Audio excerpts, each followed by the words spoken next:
नमस्कार। सुर्खियों के बाद बड़ी खबर जो गुजरात से मिल रही है। गुजरात के वडोदरा में भीषण हादसा हुआ है। ट्रक और कंटेनर में जोरदार टक्कर और इस सड़क हादसे में 10 लोगों की मौत हो गई है। 16 लोग जख्मी भी हुए हैं। वाघोड़िया के पास ये सड़क हादसा हुआ। घायलों को अस्पताल में भर्ती करवाया गया है। बड़ी खबर आपको गुजरात से बता रहे हैं। ट्रक और कंटेनर में टक्कर, इस सड़क हादसे में 10 लोगों की मौत हो गई जबकि 16 लोग जख्मी हो गए हैं। घायलों को अस्पताल में भर्ती करवाया गया है। वडोदरा में वाघोड़िया के पास यह हादसा हुआ। सड़क हादसा, ट्रक और कंटेनर में जोरदार टक्कर में 10 लोगों की मौत, 16 लोग जख्मी। वाघोड़िया के पास सड़क हादसा, वजह अभी साफ नहीं हो पाई है कि आखिर इस हादसे की वजह क्या है।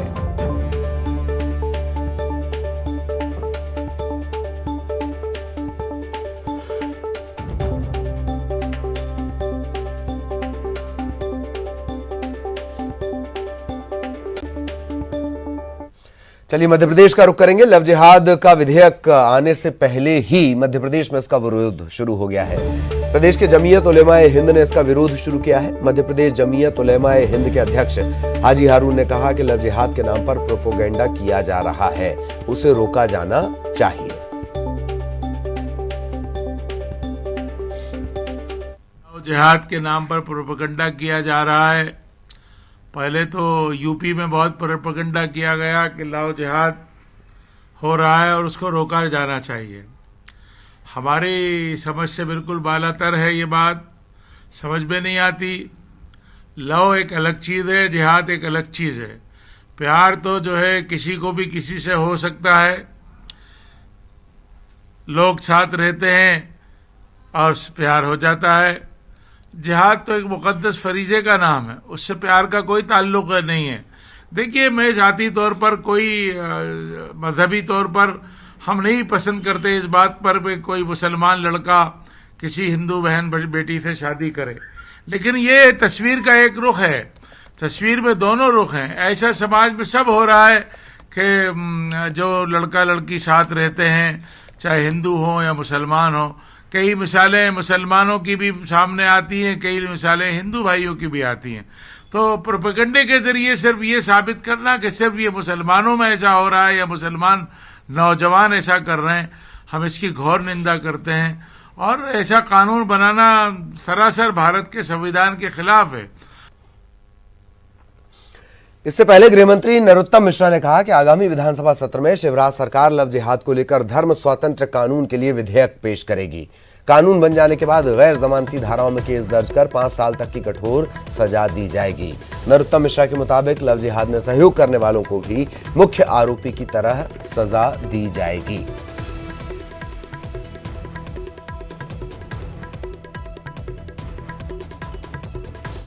मध्य प्रदेश धर्म स्वातंत्र विधेयक अब 2020 की हम तैयारी कर रहे हैं विधानसभा में लाने की, और इसमें हम तय कर रहे हैं कि जो प्रलोभन और बहकावा, फ्रॉड, बलपूर्वक शादी और धर्मांतरण कराने पर 5 साल का कठोर कारावास इस अधिनियम में हम रख रहे हैं। इस अधिनियम में अभी यह भी प्रस्तावित कर रहे हैं, यह परमार्जित होगा, विधानसभा में जाएगा कि यह अपराध संज्ञेय, कॉग्निजेबल तथा गैर जमानती इसे घोषित करें। देखिए, मुझे लगता है कि सरकार महिला सुरक्षा पे सिर्फ बातें करती है और बातें करने का काम करती है। अभी तक कितने कानून बने हुए हैं, उसके बाद कितने बलात्कार और कितने महिला अत्याचार हो रहे हैं। मध्य प्रदेश में लगभग इनकी सरकार में 46,000 से ज़्यादा बलात्कार प्लस महिला अत्याचार की घटना हो रही है और रोज मध्य प्रदेश में हम देख रहे हैं किस प्रकार से घटना हो रही है। गृह मंत्री पहले उसके ऊपर जवाब दे और उसके ऊपर कार्रवाई करने का काम करे। और लव जिहाद के मसले को लेकर मनोज हमारे साथ फोन लाइन पर जुड़े हुए हैं। मनोज, क्या कोई रिएक्शन मिल पाया? जिस तरीके से हाजी हारून कह रहे हैं कि लव और जिहाद दोनों अलग अलग चीज हैं। दूसरा तथ्य यह भी है कि इसकी कोई कानून सम्मत परिभाषा ही नहीं, फिर भी कानून लाया जा रहा है। कोई रिएक्शन मिल पाया बीजेपी की तरफ से? ललित, बिल्कुल इस विधेयक को जो है बीजेपी की तरफ से सही ठहराया जा रहा है। जो प्रवक्ता है पंकज चतुर्वेदी, वो पहले इस बात को कह चुके हैं कि जिस तरीके से जरूरत इस विधेयक को लेके मध्य प्रदेश की है, उसके लिहाज से क्योंकि सरकार तमाम मुद्दों पर, तमाम मामलों को लेकर काम करती है। तो इस विधेयक की जरूरत सरकार की तरफ से पड़ी और यही कारण था कि सरकार अब इसे विधानसभा के सत्र में लेकर आएगी।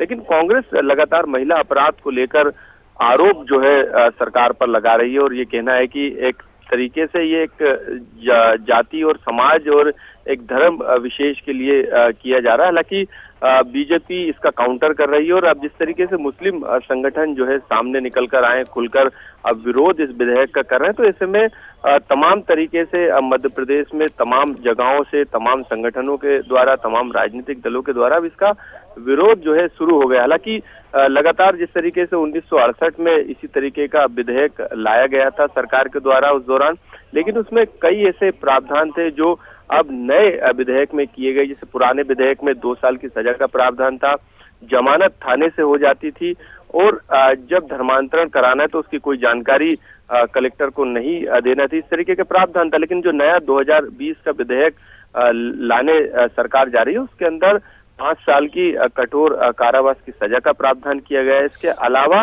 गैर जमानती धाराओं में अपराध दर्ज होगा और जो इस अपराध में मुख्य आरोपी के साथ जो सहयोगी रहेंगे उसके खिलाफ भी वही धाराएं लगेंगी जो मुख्य आरोपी के खिलाफ रहेगी।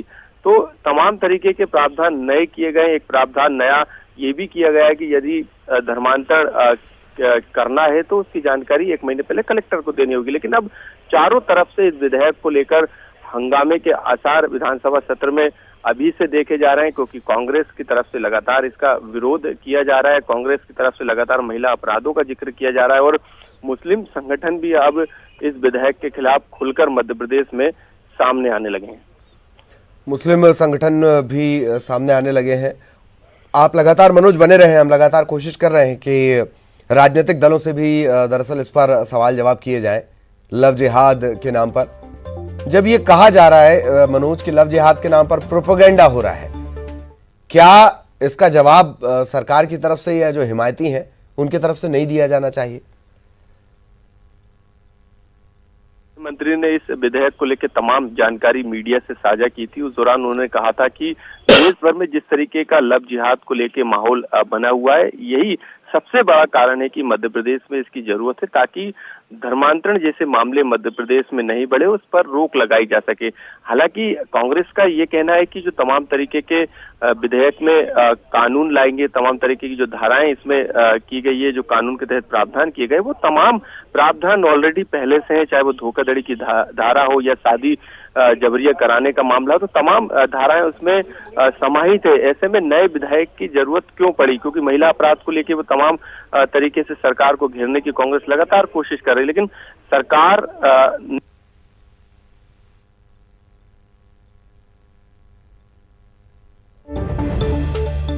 चलिए, कोई तकनीकी दिक्कत है और मनोज हमारे सहयोगी, हम फिर से उनसे संपर्क करने की कोशिश करेंगे और कोशिश हमारी है कि राजनीतिक दलों के नुमाइंदे भी जुड़े ताकि वो बताएं कि लव जिहाद को लेकर उनकी क्या सोच है, उनकी क्या राय है।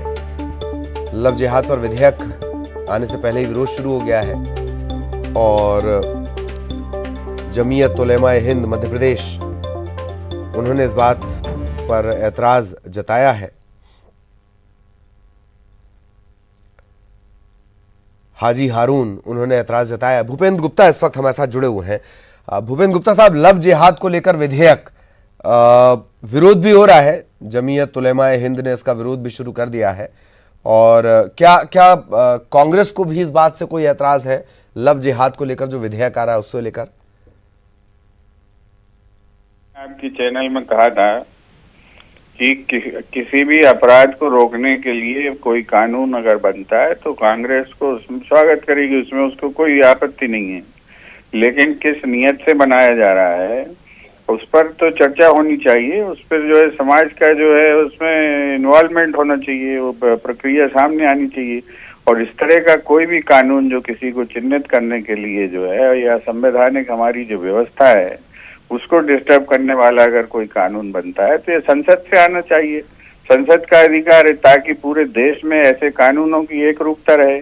केवल जो है चुनावी लाभ के लिए और ये हथकंडे अपनाकर इस तरह के कानूनों की बात करना ये जो है देश में एक रूपता की स्थिति को प्रभावित करता है। भूपेंद्र जी, लेकिन संसद में रखे एक ना बात है, कानून, वहाँ पर एक बात लोकसभा है में कि जो उनका आंकड़े हैं, बहुमत जो है, रिकॉर्ड है, राज्यसभा वो अगर किसी जगह विशेष या मजहब विशेष की तरफ इशारा करें और फिर कोई कानून लाया जाए। मसलन मैं आपको छत्तीसगढ़ का एक मामला था, कारोबारी की बेटी, इसके अलावा मध्य प्रदेश का एक मामला था, दिल्ली में, हालांकि यूपी में उसकी जाकर पड़ताल हुई थी, लड़की का कत्ल हो गया। केरल का एक मामला है, हादिया मेरा ख्याल है, हादिया अशोकन, इस तरह के मामले। तब अगर उन पर कानूनन ये लगाम लगाने की कोशिश हो। मेरे को इन घटनाओं की उतनी गहरी जानकारी नहीं है, आपको जानकारी है तो आप अपनी राय इस पर रख सकते हैं। नहीं, राय नहीं, मैं आपको वो रेफरेंस दे रहा हूं, उन केसेस की रेफरेंस दे रहा हूं जिनके बिना पर जाहिर तौर पर सरकार की तरफ से हम कोशिश कर रहे हैं कोई जुड़े, फिर हम उनसे भी पूछेंगे, लेकिन कांग्रेस का इसे लेकर क्या पक्ष रहेगा? कांग्रेस का पक्ष ने बता दिया कि कोई भी अपराध अगर होता है और अपराध को रोकने के लिए कोई कानून बनता है। हालांकि आज जो भारत की आईपीसी है उसके अंदर सारी व्यवस्था है जी। ये अलग से उचक के कानून बनाने का अर्थ ही है कि केवल राजनीतिक लाभ के लिए काम किए जा रहे हैं जी। आज के कानूनों के अंतर्गत भी जो है वो सजाएं हो सकती हैं। अभी जो है मध्य प्रदेश सरकार ने बहुत उछाल भर के जो है आप अपराध के लिए बलात्कार के खिलाफ फांसी का कानून बनाया है। 5 साल में कितनी फांसियां हुई, इसका जवाब दे दे। दरअसल ये मेरा भी सवाल है, क्या सरकार ने उसमें इनिशिएटिव लिए ये बता दें। जी, तो केवल कानून एक सवाल बनाकर आपकी तरफ से आज और पूछा गया है कि 14,000 मेरा ख्याल है तकरीबन 14,000 मामले अटके हुए हैं, उनका भी कोई निराकरण नहीं है आयोग के पास। 14,000 मामले। जी, रजनीश अग्रवाल साहब भी हमारे साथ जुड़े हैं, उनसे भी रिएक्शन ले लेते हैं। रजनीश अग्रवाल साहब, लव जिहाद विधेयक लाने की जरूरत क्यों? देखिए, पहली बात तो यह है कि लव जिहाद कोई भारतीय जनता पार्टी या भारतीय जनता पार्टी से जुड़े हुए संगठनों ने टर्म नहीं दिया है। तो अगर आप बहस उस तरफ ले जाएं तो मैं पहले ही बता दूं, ये केरल हाईकोर्ट के ऑब्जर्वेशन में शब्द इस्तेमाल किया गया है। जी। दूसरी बात यह है कि ये हिंदू मुस्लिम केवल का मामला नहीं है, ये सभी धर्मों के लिए उसमें जो विधेयक आ रहा है उसमें प्रावधान है। तीसरी बात यह है कि देश के कई न्यायालयों में, देश की सुरक्षा एजेंसीज ने कई प्रकार की फाइंडिंग्स जो रही हैं, जो रिपोर्ट्स रही हैं, उसके मुताबिक इस प्रकार के मामले उजागर हुए हैं। रजनीश जी, फाइंडिंग्स ये भी कहती है कि लव जिहाद ये तो कोई कानून सम्मत इसकी परिभाषा ही नहीं है। नहीं, मैंने कहा ना, कानून सम्मत परिभाषा नहीं है तो बन जाएगी। उस समय कोई षड्यंत्र समय के नहीं होते थे, इसलिए कानून की परिभाषा नहीं बनी। मध्य प्रदेश में क्या ऐसे आंकड़े हैं रजनीश जी जो आपको परेशान कर रहे हैं आपकी सरकार को कि उन पर ऐसे विधेयक की जरूरत पड़ रही है? आने पर आंकड़े पूरे उपलब्ध हो जाएंगे, लेकिन दिक्कत ये रही है कि ये किसी फ्रेम में आए ही नहीं कि इस प्रकार के मामले हो रहे हैं, कितनी संख्या में हो रहे हैं। इक्का दुक्का इसी भोपाल राजधानी में, जहां मैं बात कर रहा हूं, तमाम प्रकार के प्रकरण आए दिन वर्ष होते रहे हैं और उजागर होते हैं। तो वही कांग्रेस का सवाल है कि हम इक्का दुक्का प्रकरण की बात कर रहे हैं, पर 14,000 मामले, आज ट्विटर के जरिए कांग्रेस ने सवाल पूछा है, 14,000 मामले महिला अपराधों से जुड़े हुए हैं महिला आयोग के पास, उन पर कोई किसी तरीके का एक्शन नहीं है। महिला अपराधों से मामले में जहां तक अच्छा होता है, कांग्रेस क्षेत्रीय पार्टी तो है नहीं, सबसे पहले राजस्थान से सवाल पूछ लेती, देश में अव्वल है। महाराष्ट्र बात मध्य प्रदेश की, तो मध्य प्रदेश में तो प्रतिबद्धता के साथ में निराकरण होता है।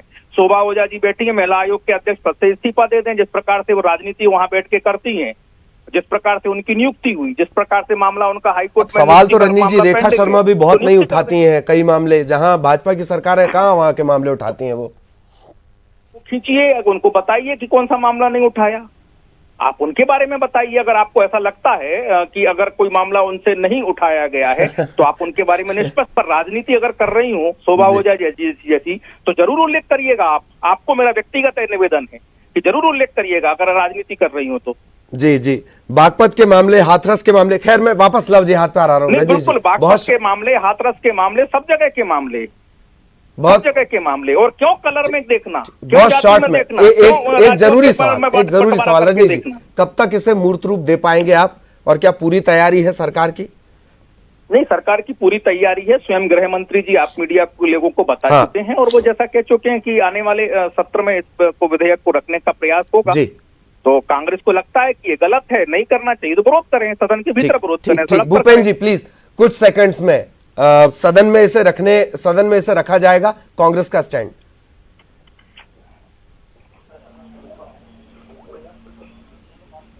चलिए भूपेंद्र जी से शायद आवाज उन तक मेरी नहीं पहुंच पाई है। बहुत बहुत शुक्रिया भूपेंद्र गुप्ता साहब, अगर आप मुझे सुन पा रहे हो। रजनीश अग्रवाल साहब आपका भी बहुत बहुत धन्यवाद। मनोज लगातार हमारे साथ बने हुए थे। मनोज आपका भी बहुत बहुत धन्यवाद।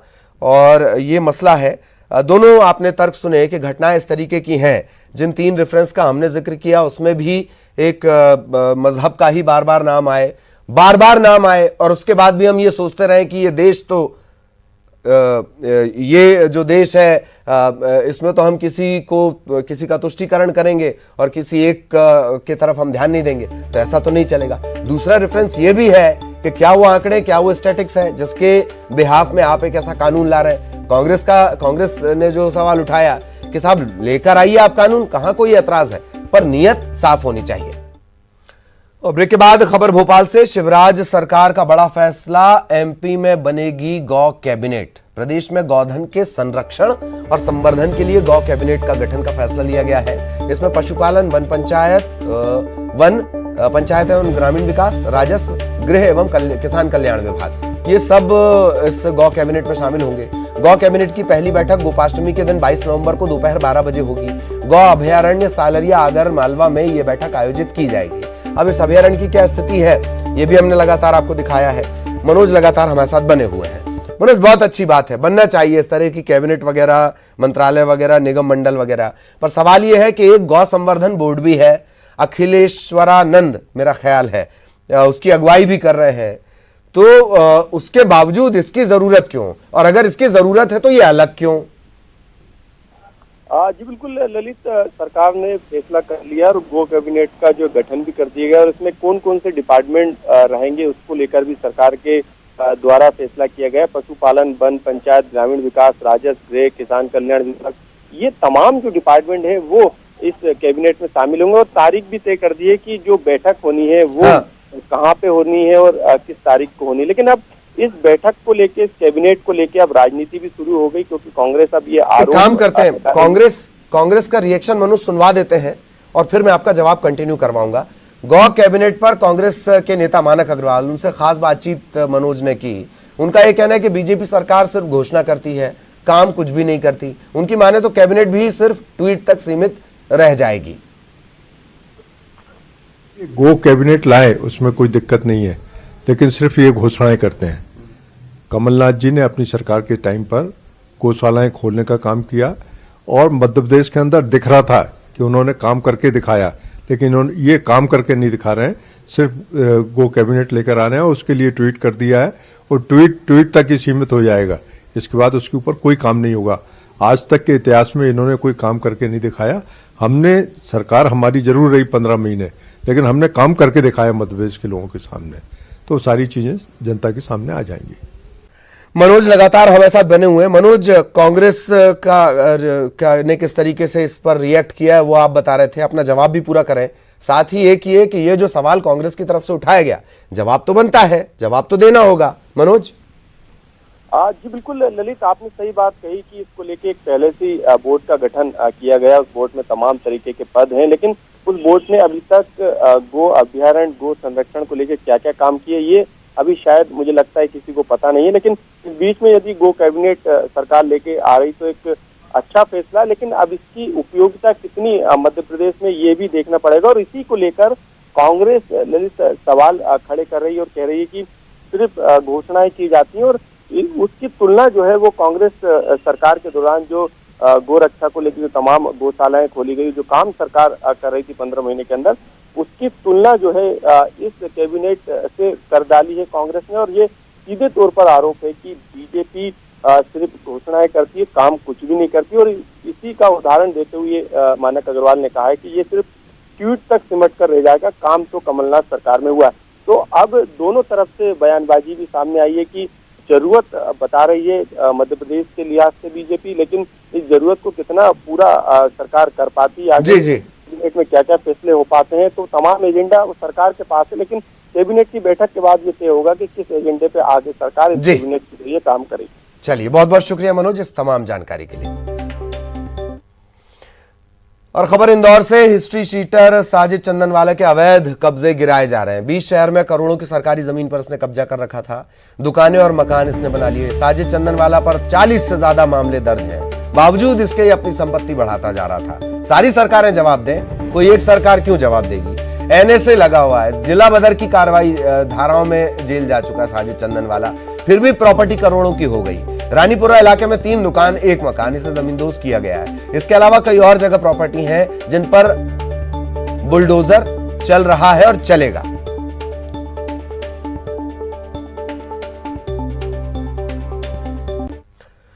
और पूर्व सीएम कमलनाथ का आज जन्मदिन है। प्रदेश कांग्रेस कार्यालय में जन्मदिन मनाया जाएगा कमलनाथ का। विचार विभाग हनुमान चालीसा का पाठ करेगा। दोपहर 12 बजे प्रदेश कांग्रेस कार्यालय में धूमधाम से जो कांग्रेस कार्यकर्ता हैं वो ये जन्मदिन मनाएंगे। खुशी में केक भी काटा जाएगा। शिवाजी नगर स्थित विश्वनाथ मंदिर में हनुमान चालीसा का पाठ भी होगा। कमलनाथ के शतायु होने की कामना की जाएगी। पीसीसी के बाहर बधाइयों के पोस्टर भी लग गए हैं। इसके अलावा सीएम शिवराज सिंह चौहान, पूर्व मुख्यमंत्री दिग्विजय सिंह, उन्होंने ट्वीट कर कमलनाथ को जन्मदिन की बधाई दी है। उमा भारती ने भी ट्वीट कर बधाई दी है। उन्होंने बाकायदा लिखा है कि मेरे बड़े भाई कमलनाथ को जन्मदिन की ढेर सारी शुभकामनाएं।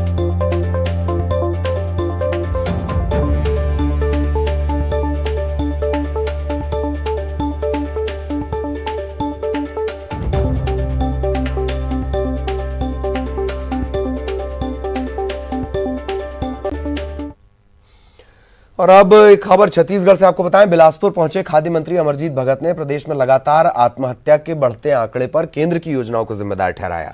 उन्होंने कहा कि जब से देश में प्रधानमंत्री मोदी ने कमान संभाली है, लोग दुखी हैं, डिप्रेशन में आत्महत्या कर रहे हैं।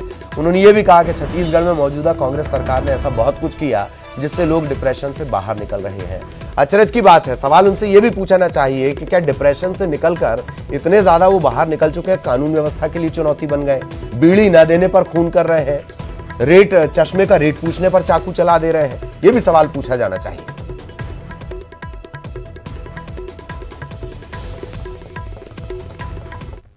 नेता प्रतिपक्ष जी की बात जो है माशाअल्लाह है, उनके बात को हम लोग बुरा भी नहीं मानते हैं, क्योंकि वो विपक्ष धर्म निभा रहे हैं। उनको बोलना है, नहीं बोलते हैं तो उनको चाबी लगता है पीछे से कि क्यों नहीं बोल रहे हो। तो गलत सही कुछ भी बोलते रहते हैं वो। लेकिन सही बात यह है कि इस सरकार में जितनी पारदर्शिता के साथ, जितनी ईमानदारी के साथ काम हो रही है, पिछले 15 साल में ऐसा नहीं। छत्तीसगढ़ में तो 80-90% लोग किसान परिवार के हैं। अब मरने वाला हर व्यक्ति का किस कारण से मौत हुआ है, इसकी जब तक हम जानकारी नहीं लेंगे आपसे, हम इसके बारे में कुछ ज़्यादा नहीं कह पाएंगे। थोड़े मोहलत देंगे तो हम जरूर उसकी जानकारी लेकर आपसे चर्चा करेंगे। तो विपक्ष में रहते हुए जो किसान की मौत पर सवाल उठा रहे थे, अब वो ये कह रहे हैं कि मरने वाला जरूरी तो नहीं कि किसी एक वजह से ही मरा हो। इधर प्रदेश में 1 दिसंबर से धान खरीदी शुरू होगी। मुख्य सचिव आरपी मंडल ने सभी कलेक्टरों को धान खरीदी केंद्रों में जरूरी इंतजाम के निर्देश दिए हैं। इस साल 90 लाख मीट्रिक टन धान खरीदी का लक्ष्य रखा गया है। 22,500 करोड़ की धान खरीदी जाएगी। 2,205 धान खरीदी केंद्र बनाए गए हैं। पीडीएस के तकरीबन 1 लाख गठान बारदाने, राइस मिलर से 2 लाख गठान बारदाने का इंतजाम किया जाएगा। खबर भिंड से। भिंड शहर के बीचों बीच स्थित गौरी तालाब में 2 दिन पहले एक बेकाबू कार गिर गई थी। इसका वीडियो अब सामने आया है, सोशल मीडिया पर यह वायरल भी हो रहा है। तालाब के किनारे रहने वाले एक वकील है महेश मिश्रा, उन्होंने अपनी जान पर खेलकर इस डूबी हुई गाड़ी के ड्राइवर को बचाया।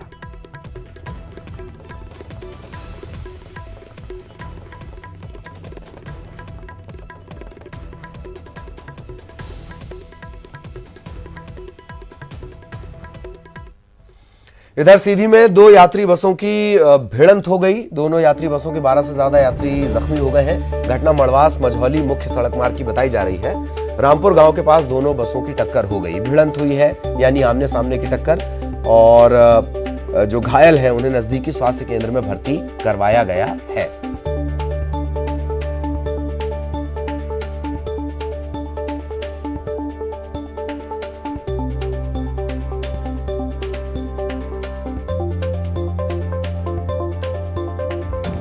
12 से ज्यादा यात्री घायल हो गए हैं। 2 यात्री बसों की ये टक्कर है और खास बात कि आमने सामने ये टक्कर हो गई, मतलब भिड़ंत हो गई। तस्वीरों को देखकर आप अंदाजा लगा सकते हैं किस तरीके से ये टक्कर हुई होगी। जाहिर तौर पर लापरवाही इसमें सामने आ रही है। होड़ एक दूसरे से आगे निकलने की जो होती है, एक दूसरे बस को बिना साइड दिए नियमों की धज्जियां उड़ाते हुए गाड़ी चलाना, वो यात्रियों के लिए बड़ा भारी पड़ जाता है। तस्वीरों को देखकर आप अंदाजा लगा सकते हैं कि किस कदर घनघोर लापरवाही बरती गई इन बसों को चलाने में, दोनों बसों के ड्राइवर की तरफ से।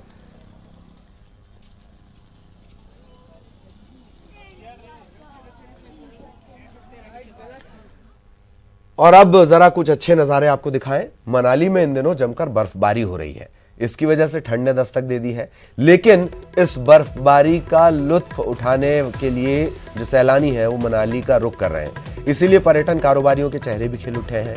कोरोना संकट काल के बीच वैसे ही जो कारोबारी हैं टूरिज्म से जुड़े हुए, उनकी स्थिति खराब थी, लेकिन अब ये जो तस्वीरें आप देख रहे हैं, इन तस्वीरों ने उन्हें भी खुश कर दिया है। ठंड आई है, उसे झेल लेंगे, लेकिन पेट पर जो संकट आया था वो धीरे धीरे टलने लगा है। अब सैलानी इन हसीन वादियों का रुख कर रहे हैं।